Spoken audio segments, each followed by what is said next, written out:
en la escuela, o sea, el estudio es también un alivio para nosotros. Entonces empezar a estudiar, seguir adelante y hablarle a la persona que, como vos decís, tu sobrina, tenés que de a poquito, no es que está todo perdido, porque tienen, vamos a decir, el marco normativo que los protege, donde ellos no van a perder la regularidad y tienen que presentarse, hacer los alumnos de sexto año, yo tengo un sexto año en la escuela 30, y tienen que presentar es un informe, hablar sobre el COVID, o sea, es un proyecto integrador que abarca todas las materias, y ellos no lo hacen, no lo exponen, es leer ese informe y no se presentan, y como dice, es el último año, y parece que es todo tan sencillo, pero los chicos no se presentan, y los que se presentan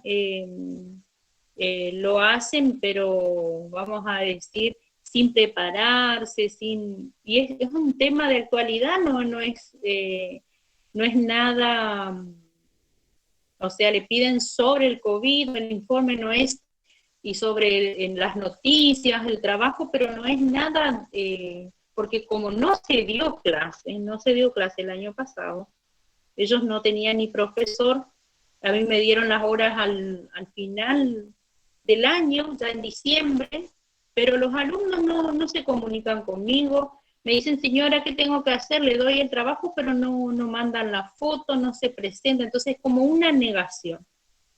Y uno los tiene que hablar, o sea, si ustedes pueden hablarlo, es que como ustedes están estudiando, decirle, bueno, es un mensaje, un trabajo práctico que lo tenés que resolver, si no lo podés buscar ayuda, y presentar nada más, y la educación van a tener que pensar, o sea, la enseñanza van a tener que pensarla en otro momento, dejarla para otro momento, porque eso es lo que ahora eh, se nos niega, vamos a decir. El, nos someten al aislamiento, que es una medida preventiva, o sea, yo no me puedo ir a reunir con nadie, no puedo ir a buscar ahora a un docente, o no sé, yo miraba eso cuando protestaban que querían las escuelas presenciales. No sé, por lo menos que estén todos vacunados y después recién pensar en la escuela, pero vamos a tener que pasar así, es así. Eh, Agarrar lo que tenemos en casa y estudiar desde la casa, algo así, no sé, y después ir a rendirnos, van a buscar, me parece a mí, alguna alternativa. Pero esto de las clases por Zoom, yo lo escuché en un papá, porque por ahí yo pienso así como docente, pero quiero escuchar lo que dice un papá.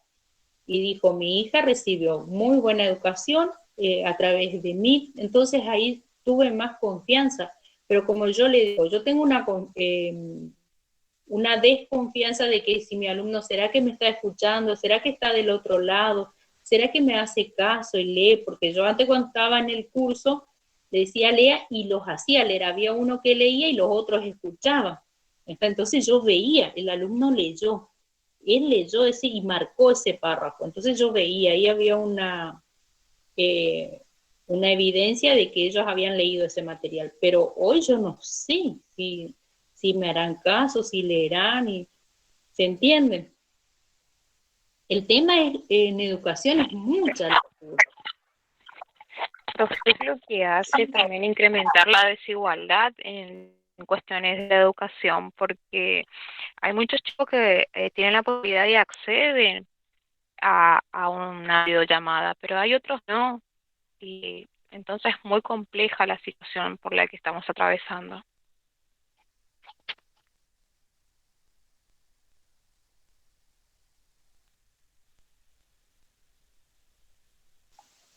Yo por eso, en secundaria, yo también tenía idea de hacer así con video o hacer por mí, pero después pensé, no todos mis alumnos van a poder acceder. Entonces dije, vamos a preparar un trabajo práctico, yo es sencillito, Por ahí los padres decían que yo daba muy pocos trabajos prácticos, pero ¿para qué tanto? O sea, porque en secundaria te piden lo prioritario, o sea, hacer una selección. O tenés que comprimir, buscar contenidos que sean sustantivos, vamos a decir. O sea, hacer una selección de aquellos contenidos, no quiero decir mínimos, sino sustanciales, vamos a decir, para abocarte y trabajar. Y nos pidieron muchísimo trabajar los socioafectivos. ¿Por qué? Porque nuestra naturaleza es ser un ser social. Nosotros nacimos para relacionarnos con los otros. Entonces, nos quitan eso y nos sentimos como extraterrestres, vamos a decir. Ustedes ven los vecinos, los encuentros familiares, eh, la escuela, nosotros tenemos los encuentros en la escuela, todas esas cuestiones ya no las tenemos, y encima tenés que mirar al otro. Yo voy con el barbijo y todo el tema, pero no tanto por mí, sino porque el otro tiene miedo, y vos tenés que ser respetuoso del otro, o sea, tu mirada siempre tiene que estar en el otro. Yo puedo decir, a mí no me interesa, no me importa, pero ¿cómo voy a poner a la otra persona que está teniendo miedo y me voy a ir y le voy a toser en la cara, o me voy a hacer la queja que no tengo miedo? O sea, ese ya es ser temeraria, vamos a decir. Entonces tenemos que ser respetuosos del otro. El otro es el que está teniendo cuidado y se está cuidando, y vos vas a andar sin barbijo o siendo imprudente. Entonces tenemos que ser respetuosos del otro. ¿Está?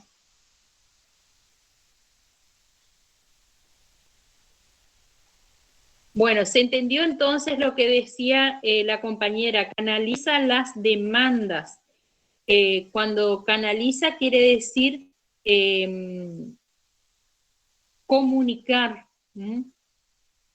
comunicar, buscar, vamos a decir, las situaciones, o visualizar, reconocer los conflictos, traerlos y resignificarlos, construirlos, encaminarlos, las distintas situaciones, transformarlas en situaciones educativas, como esta cuestión de lo que nos está pasando ahora, como decimos nosotros, es novedoso, es nuevo, esto del aislamiento, y nosotros lo sabemos, lo estamos hablando, lo estamos reflexionando desde nuestro rol. Ustedes lo están teniendo ahora en clase, estamos hablando en práctica docente 1 sobre el tema de la educación, desde este escenario, desde la virtualidad, si es posible, o sea, todo lo comunicamos, lo manifestamos, todo lo que sentimos, todo lo que nosotros experimentamos, y eso lo transformamos nosotros en una situación educativa cuando compartimos con el vecino, con el familiar. Yo no digo que vayan ustedes a charlar con el vecino, yo digo que si en algún momento reciben un mensaje, o como dice el familiar, me dice quiero dejar la escuela, nosotros tenemos que conversar y decirle, hacerle notar que esta es una situación inédita, nos tomó a todos por sorpresa, no hemos sido preparados para esto, pero estamos tratando de levantarnos, de construir nuevos significados, porque ahora muchas cuestiones que eran muy importantes en el aula y la presencialidad va a tomar, desde la virtualidad, va a tomar dominio, vamos a decir. Si esto se sigue, si esto se sostiene, o sea, el año que viene, ustedes ya van a tener 3 años se supone 3 años de formación en la virtualidad. Ustedes van a tener que tener un compromiso personal con su formación más fuerte que nunca, porque ya no pueden decir, ¿y si la profe no nos enseña? Un poco de autodidacta van a tener que ser, porque puede suceder, esto no digo yo como intuyo, no lo digo porque escuché o leí algún documento, no, porque podemos ser después sometidos a evaluación, cuestión que nos han dicho a nosotros muchísimos años. Desde que yo me inicié como docente decían que a los docentes nos van a evaluar, y nos tienen que evaluar, alumnos. Perfecto, nos tienen que evaluar, eso no nos tiene que dar miedo. Lo que pasa que muchas veces la evaluación ha sido utilizado como un instrumento para, como decíamos hoy, para seleccionar, para elegir los aptos y los no aptos. Entonces, el proceso evaluativo tiene que ser formativo, tiene que decir, bueno, acá me falta y en estos elementos voy a apuntar y voy a seguir hacia adelante, voy a estudiar y voy a salir de esta situación que me está faltando y bueno, seguiré estudiando, entonces me voy a actualizar. Entonces, puede ser, entiendo yo, que después vamos a ser sometidos a rigurosos instrumentos de evaluación, vamos a ser evaluados, puede ser, que es cosa que siempre nos han dicho a los docentes que nos van a evaluar, porque el único que se evalúa en el sistema educativo es el alumno siempre fue evaluado. Y vos a veces te recibiste, egresás, vamos a decir, y después, cuando ya una vez tenés el título, ya no estás, vamos a decir, no sos evaluado, pero siempre estás bajo la mira que te están, vamos a decir, como yo le decía, hay otro tipo de evaluación que es la de los padres, la de los estudiantes, cuando dicen ese profesor no es bueno, los estudiantes o los padres, cuando dicen esa maestra no me gusta, o sea, estamos siempre siendo evaluados. Tiene que ver también con el prestigio de la institución en la que fuimos formados, si es una institución privada, si es una institución pública, en los tipos de escuelas o instituciones que trabajamos también. Se le dice, por ejemplo, el perfil docente, o sea, tenemos otras evaluaciones, no es este instrumento riguroso donde sos sometido como alumno, pero hay otro tipo de evaluaciones también, la observación del director, la observación y el control del vicedirector, de los supervisores. Yo daba clases hasta hace pocos años y observaba mis clases. El año pasado en el MIC han observado mi clase, mis autoridades, o sea, siempre he sido evaluada. Pero no me dieron, vamos a decir, los informes no me han dado, nunca tuve. Dicen que uno puede pedir, pero no sé, una sola vez creo que le dije a mi director y no me gustó lo que en las observaciones. No sé si a ustedes les va a gustar que después que se reciban nos sigan evaluando, pero tienen que acostumbrarse. Por ahí, profe, cuando somos grandes nos gusta ser autocríticos, pero no que otro nos diga qué estamos haciendo mal o no.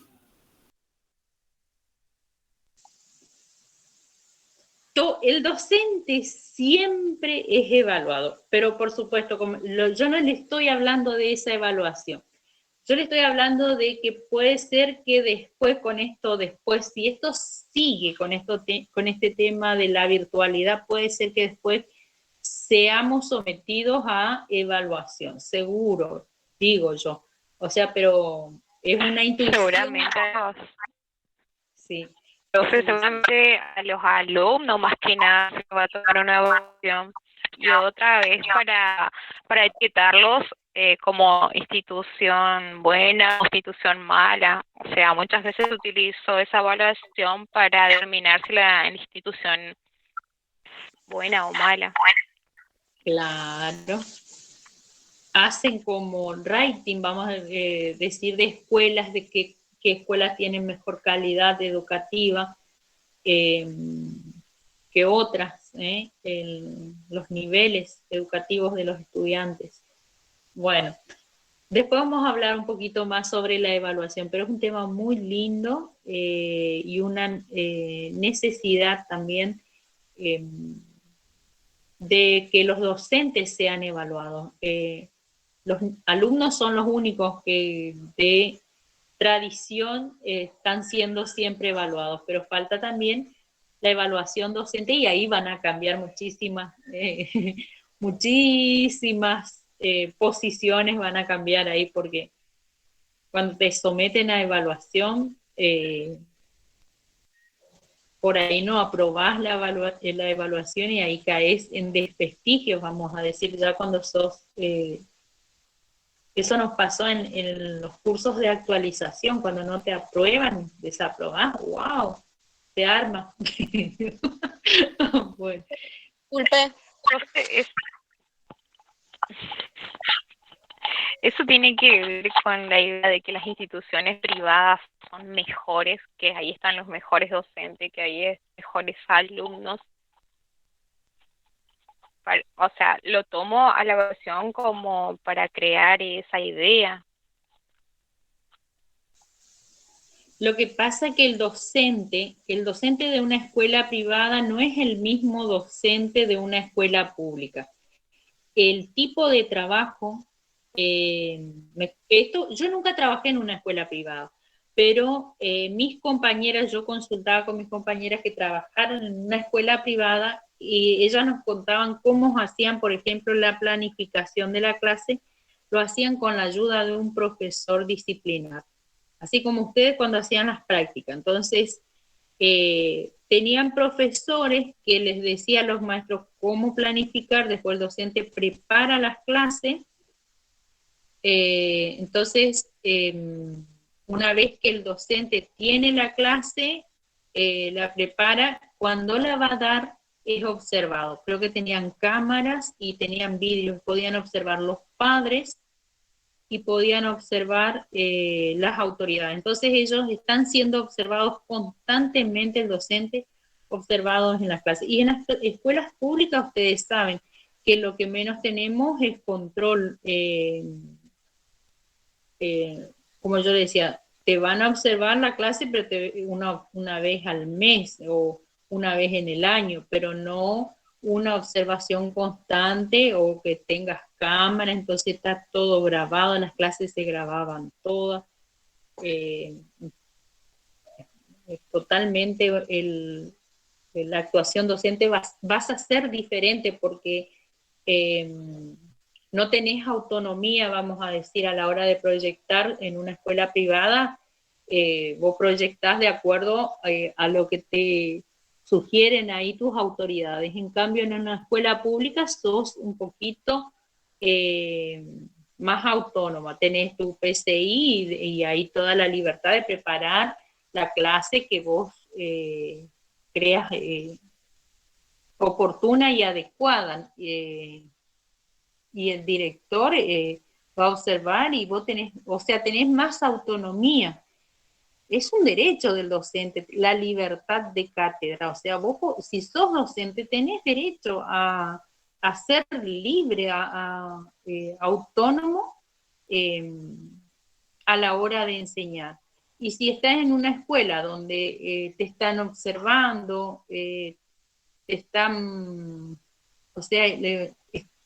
tu figura es como ser una persona instructiva, porque el alumno de la escuela privada es un alumno cliente, no es un alumno, un estudiante de una escuela pública, es un alumno, pero es cliente, él es el que paga una cuota, o sea, cambia, vamos a decir, el rol, tanto y el docente pasa a tener un lugar como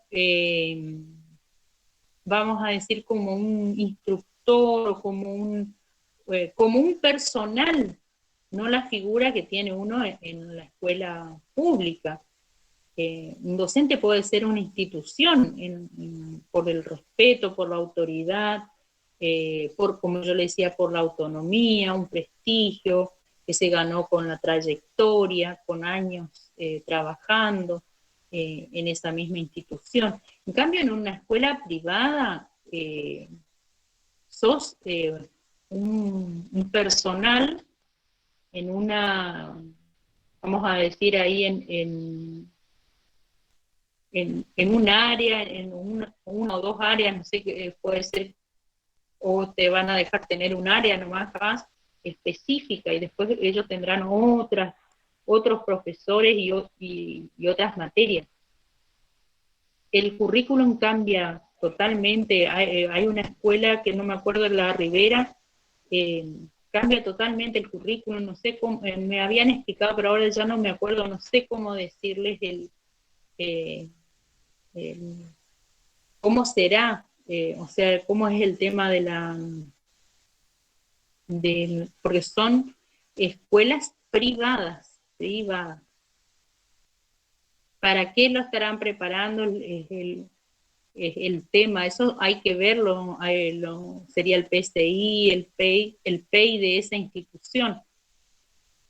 Eso deberíamos hacer una entrevista, nosotros podríamos, si nos interesa, ver cómo podemos comunicarnos, sería con ALAS, por ejemplo. Yo tenía una compañera que trabajaba ahí, entonces ver cómo es, y después están las escuelas que son instituciones religiosas. De una institución religiosa, una docente me dijo, yo no sé si este año o el año pasado, me dijo, toma personal que no tiene título docente. Fíjense eso, por ejemplo, decir así, que vos tengas un profesor de lengua, pero no tiene un título. Es un desprestigio para una escuela, pero como es una escuela privada, lo hace. Por ejemplo, no sé cuánto tiempo lo hará, va a ser un tiempo, no creo que porque los padres cuando se enteren no van a dejar mucho tampoco. En cambio, bueno, una escuela pública, vos sabés que el docente que está frente a la cátedra tiene el título. Y si no lo tiene, el que tenga le va a aplicar un artículo porque tenés derecho. ¿Entendés? Y lo va a desplazar, y va a ir y va a ocupar ese cargo. Creo que es el artículo 21, donde desplaza al que no tiene título. Eso, por ejemplo, es eso en la escuela pública. Entonces el docente tiene el prestigio, tiene su libertad de cátedra, muchísimas cuestiones. Por eso se defiende la escuela pública. La calidad educativa que tiene la escuela pública, ha tenido muchísima trayectoria la educación argentina, que por supuesto que después estuvo en crisis y la han querido, siempre la quieren derrumbar, pero la educación argentina es una educación de tradición y tiene figuras muy importantes en el tema de la educación. O sea, tenemos que ver también las exposiciones de los, por ejemplo, cuando vino en el anteúltimo congreso, vino Emilio Tenti Fanfani, que es un filósofo de educación. Él habló muchísimo sobre la calidad educativa, y ustedes cuando tienen esa oportunidad no la tienen que desaprovechar, porque les va a dar respuestas a estas cuestiones. ¿Qué pasa con la calidad educativa? Si sos de una escuela privada o si sos de una escuela pública. Por ahí como hay cuestiones que la escuela pública no las puede resolver, entonces un papá opta por una escuela privada para que su hijo tenga una mejor calidad, vamos a decir, de educación. Profe, pero por ahí no está seguro la calidad en la educación en los colegios privados, porque, por ejemplo, un profesor si exige responsabilidad y todo, hay colegios donde los corren a los profesores de secundaria. Por ejemplo, el Domingo Sabio es una de esas instituciones. Si es que el profesor el año pasado, por ejemplo, al profesor de educación física, le corrieron porque le hizo llevar a 3 o 4 chicos que eran muy buenos en el deporte, pero eran irresponsables en el trabajo. Entonces lo despidieron, o sea, así de simple, se junta un grupo de padres y hace nota y nota y nota, bueno, lo echan al profesor, o sea, todo lo que vos estudiaste, lo que te esforzaste, o sea, no vale por ahí también. Sí, sí. Y a una directora también así le hicieron de años, que tenía de antigüedad, el tema de tus derechos. O sea, vos como docente, el día que vos tengas un título, irías a trabajar a una escuela privada. Yo jamás quise ir a... Yo entré una sola vez, miré así y salí corriendo, porque el trato que recibís, y en las escuelas públicas también, por supuesto, pero es como que tenés más derechos.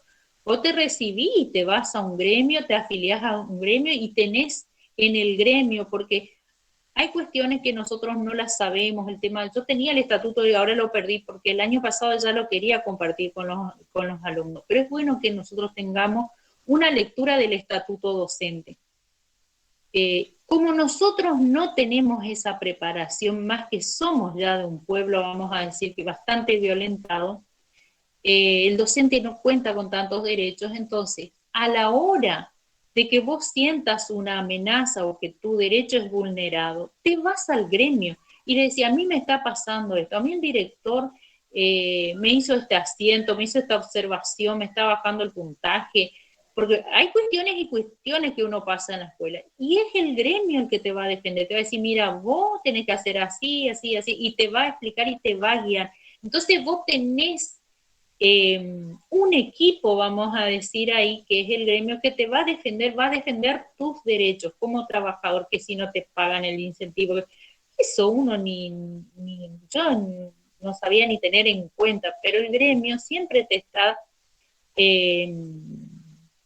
defendiendo en esas cuestiones del tema de los sueldos, el tema de los derechos, como yo le decía, cuando te persigue por ahí el director o la directora, te presionan por algo. Y después está el tema de los padres. En las públicas también, alumnos. Si los padres se juntan. Sí, profe, también, pero esa, o sea, está en cada docente también, porque hay mucha diferencia entre los turnos. Por ejemplo, yo tengo 4 hijos, y ahora mi niña, la última, la más chiquita, está en 2º grado. Y en la escuela donde van mis niños, lo del turno tarde son 10 y lo del turno mañana son 9. O sea, ni aunque fuese un niño, el hijo de Einstein, esté el turno mañana, igual es 9. O sea, no hay esa evaluación, o sea, como equitativa en el esfuerzo del niño, ni nada. Más ahora con la pandemia estamos iguales. Sí. Y bueno, el tema es que tenemos muchísimas escuelas, pero sacarlo a tu hijo de la escuela también sufren los chicos porque están acostumbrados ya a su grupo, todas esas cuestiones, o sea, se dan casos y casos, pero bueno, el tema es buscar ayuda y ver cómo poder resolver,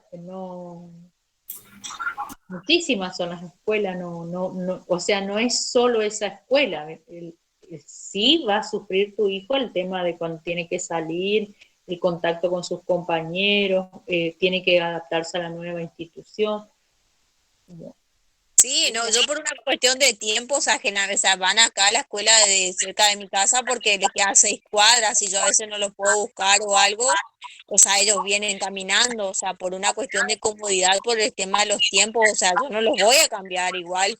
porque el día de mañana ellos, cuando ahora mi niño, el más grande, va a tercer año, por ejemplo, va al colegio nacional, va al colegio nacional, y es un muy buen alumno, o sea, siguió con esa característica de ser responsable, le digo, o sea, uno como Sí, madre quiere que el chico cumpla nomás, o sea, no, tampoco esperamos que sea 10. sí, sí, sí. Tal vez es muy bueno también y le ponen, como vos decís, 9 nomás. Y, o sea, eso también, el niño va sufriendo las injusticias. Eso pasa también, eso pasa. Porque tienen muchísimo cuidado con el tema de los abanderados y los padres se quejan mucho cuando entonces no le ponen notas, vamos a decir, son muy rigurosos en el tema de las notas porque ya van señalando a quiénes van a designar como abanderado. También puede ser esa la cuestión. En la... Sí, así es, profe. Pero mi hijo, por ejemplo, él dice, o sea, siempre se acuerda y dice, "Mira, o sea, no interesa porque se entera de su compañera ahora que se llevan materia y todo. Y él, o sea, como que sí, sí, siempre fue así, o sea, como que ella asumió eso, Sí, que pasó eso. sí, ¿viste? Eh, yo siempre le decía a mi hijo, no se preocupen, o sea, yo tenía metido, no lo van a elegir de abanderado ni nada, y hasta ahora me reclama, hay uno que me reclama, me dice, vos no me creías, porque cuando dijo, yo voy a ser el abanderado, ¿qué? ¿Vos?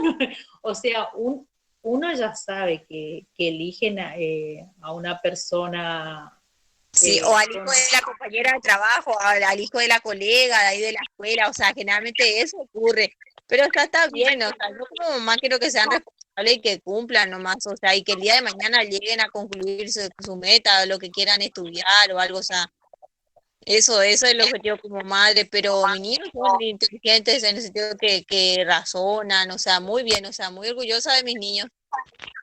Claro, porque cuando vos te preocupás por el estudio, o sea, cuando vos te gusta el estudio, eso se lo transmitís a tus hijos. Pero yo como ya era docente y sabía el tema, como que le quería poner un colchoncito para porque ellos sufren injusticias, entonces yo le decía, no, ni se preocupen, ¿qué van a hacer abanderados? O mi hijo, por ejemplo, se desesperaba por presentar la tarea, deja que te ponga un 0, que te ponga un 1 y no quieren sacarse mala nota, quieren cumplir. Yo sufría porque mis alumnos yo no lograba que hagan una tarea, porque los padres se desentienden. En la escuela que yo siempre trabajé, una escuela que los padres ausentes. Y en mi casa llegaba de la escuela y mi hijo desesperado por cumplir la tarea, y yo que tenía que comprar la revistita, que lo que pedía la tarea. Y no hagas, hijo, que te ponga un insuficiente. Y, no. Entonces, son dos realidades, son dos escuelas. Y lo mismo pasa, es la escuela privada y la escuela pública. Hay cuestiones que tiene la escuela privada y hay cuestiones que tiene la escuela pública. La escuela pública no puede seleccionar sus alumnos. En cambio, la escuela privada va a hacer la selección de alumnos. O sea, el que tenga dificultades tarde o temprano lo van a invitar a egresar o a salir de la escuela. O sea, hacen una selección. Lo van a limpiar, profe. Y bueno, y nosotros cuando vamos el día ese que inscribimos a nuestros estudiantes, ¿cómo yo voy a agarrar? Hay docentes que lo han hecho, que miran la conducta, y más vale al que tiene ahí conducta insuficiente, a ese no lo quieren inscribir, ese para qué, para fulana, y se van pasando, ¿qué pasa el turno mañana? ¿Qué pasa? No tiene que ser así. Nosotros tenemos que recibir, y bueno, ese es nuestro desafío y trabajar. Pobre alumno que le hacemos, si le hacemos eso. Entonces, eso que se ve en algunos... Pero ahora no saben tantos, profe, eso, porque todos los colegios privados ahora lo que quieren es retener por la cuota. Eso también ahora en tiempo de pandemia, ese es el objetivo también. profe, o sea, porque yo enseño secundaria y, o sea, sé cuál es el objetivo, o sea, yo tengo varios alumnos, entonces por ahí es el objetivo también de retenerlos, porque después no ingresan, uno tiene que pagar la luz, el agua y los docentes que planificaron tienen que cobrar también. Yo pienso que en las escuelas privadas estarán dando las clases por Meet, entiendo que sí, las privadas, ¿o no? Sí, por Sí, profe. sí. Zoom o Meet también sí. Sí, no puede ser que no lo van a dejar. En las escuelas públicas es que se está dando con el celular, en las secundarias, por ejemplo. Profe, Pues yo podría, pero vamos a hacer las diferencias, ese es el profe, tema. Por eso yo le digo, acá en mi barrio hay un chico que va al Nacional y le dieron el programa ese que es del gobierno.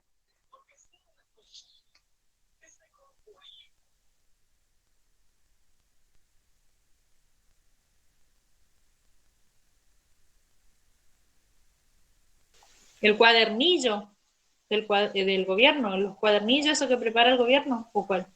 El programa. No, es una aplicación y le pasan todos los temas de trabajo, todo por esa aplicación, pero ellos no conocen sus profesores, no se manejan con sus profesores, no pueden pedir explicación por sus profesores, nada. Solamente le mandan por la aplicación lo que tienen que estudiar y listo. Sí, grupo de WhatsApp cerrado, también solamente la preceptora informa. Esa es la realidad del Colegio Nacional ahora, o sea, es una pena, pero ahora a partir del 15 de mayo va a cambiar supuestamente, según tuvimos una reunión el otro día y va a cambiar esa situación. De que va, o sea, va a haber comunicación abierta, cada profesor va a crear su grupo de WhatsApp, porque por ahí es irracional que los chicos, o sea, no tengan ninguna explicación. Tienen la consigna de 12 preguntas, por ejemplo, el departamento de historia manda 12 15 preguntas y el texto de 2 páginas, y las 15 preguntas no están ahí, o sea, los chicos, o sea, un poco imposible es que respondan y que encima a veces está en otra aplicación y la actividad le manda un día antes y al otro día tienen que presentar, o sea, todo un fracaso sufren muchos chicos del Nacional, por ejemplo, y ahora supuestamente va a cambiar esa forma de comunicación, que no hay comunicación entre docentes y alumnos.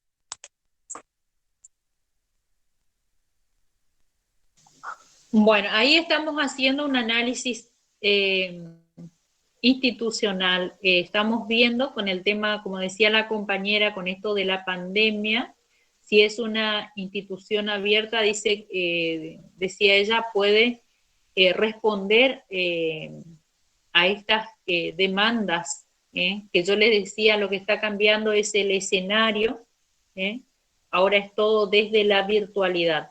Y estamos viendo que cada institución va tomando esas decisiones, por ahí van a ser decisiones un poco perversas, vamos a verlas nosotros como padres, pero la institución privada, yo entiendo, y aquella institución, porque fíjense, el que pone es el docente con su computadora, da las clases a sus estudiantes y no están queriendo, los docentes hacen valer sus derechos, vamos a decir, y no están queriendo que es como que están presionando, eso es una presión, puede ser, no estoy sabiendo, como yo no pertenezco a ningún gremio, puede ser medidas desde los gremios, por eso los docentes están teniendo esas actuaciones. Yo sé de compañeras así, por ejemplo, nosotros la directora en primer momento nos citaba a la escuela, teníamos que llevar los trabajos prácticos a los estudiantes a la escuela, todas las cuestiones desde que comenzó la pandemia. Y yo tenía compañeras que nunca se acercaron porque teníamos el DNU, amparándose en ese DNU. Por eso después la provincia fue hilando más fino y van marcando, van dando vamos a decir, el marco legal dándole el marco legal desde la dirección de nivel, donde convoca, vamos a decir, a los directivos, y los directivos a su vez a los docentes, a acercarse a la institución, a dar los materiales, porque el estudiante que no tiene un celular o que no tiene los medios, tiene que recibir un trabajo práctico, soporte papel, donde el padre busca en la escuela y lo lleva para que el alumno lo realice y después el padre pueda presentar en la institución. Pero cuando la escuela le provee, ya sea los cuadernillos, esos cuadernillos que es porque no está nombrado en el cargo el docente, puede ser que si es en la primaria, no está teniendo ese grado maestro, porque eso también desde la dirección y zonal no están ahí. Puede ser que en el caso de algunos de sus hijos, de los que vienen a las escuelas privadas, públicas, no tengan docentes, no nombren docentes. Entonces, al no tener el cargo, el docente, no puede dar la tarea. Entonces, por eso la dirección envía esos cuadernillos. A mi hijo, por ejemplo, no se les creaban las horas y no tenían clases. No tenían clases el mes pasado, me parece que recién empezaron ellos las clases, se nombraron a los profesores, pero antes la directora daba un cuadernillo y mi hijo a un correo tenía que enviar, o sea, no es que le daba un profesor, sino que era la directora de la escuela la que les dio esos cuadernillos y les dijo de tal página a tal página. Entonces ahí hay también un abandono, sería institucional, a los estudiantes, porque como no se está yendo a clase, por un lado nos dicen a nosotros los que estamos ya nombrados y nos dicen que estamos trabajando desde la casa, pero no los nombran a los docentes, a los que no tienen, no crean los cargos, y eso le pasó a mi hijo, pero yo me quedé tranquilita, no dije nada, los padres se han quejado muchísimo, pero yo digo, si el año que viene vuelve la presencialidad, ya le diría a los padres formar una comisión de padres y pedir que se nombre enseguida a los docentes, porque con esto que no hay dinero, es como que se retiene, vamos a decir, y no nombran. Profe, yo creería que por ahí va más esa creencia, digamos, que las instituciones privadas son mejores que las públicas. Estructuralmente, como el que quiere educación privada va y paga, es como que la plata te garantiza que estructuralmente la escuela tiene todos los maestros, tiene todo, tiene pedagogos, tiene directores, tiene gente que se encarga. En cambio, en la pública dependemos mucho de lo que sería cuánta plata se destina a educación. Y muchas veces no hay todos los maestros, no hay pedagogos en las escuelas o cosas así. Entonces, más que nada por ese lado, no por los docentes en sí, porque todos los docentes yo creo que se forman salen del mismo lugar, digamos. Entonces, siempre el docente que puede ir a privada es el mismo que puede estar en una institución pública. Nada más que estructuralmente las escuelas es lo que cambia. Y el valor que le dan a la educación, digamos, porque también depende de qué escuela privada sea. Hay escuelas privadas que de verdad se enfocan en la educación y hay escuelas privadas que se enfocan más en tener la plata y bueno, si el alumno aprende, aprende y si no, bueno, una cosa así. Si en una escuela privada no tenés un buen servicio educativo, entonces tenés la opción de ir nomás, o sea, vas a desentenderte. Si ahí no tenés buena calidad, no tenés un buen servicio educativo, estamos fritos. Para eso es la escuela privada, para tener un buen servicio. Pero que como ahora ustedes tienen clase, yo también en el otro curso. Bueno, nos estamos viendo entonces el próximo martes, ¿sí? ¿Está? Hasta el martes, alumnos. Hasta el martes, profe. Hasta el martes, Fui profe. avanzando el horario, sí. Hasta el martes, profe.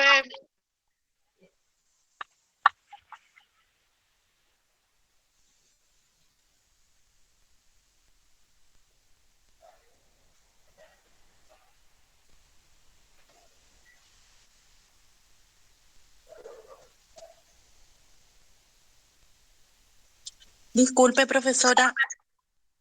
Sí, ¿Usted tomó asistencia como un principio?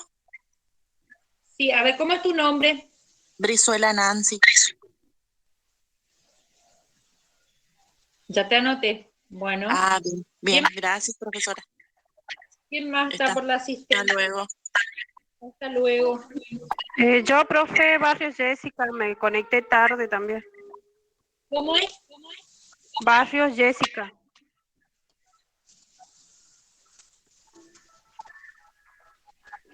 ¿Quién más?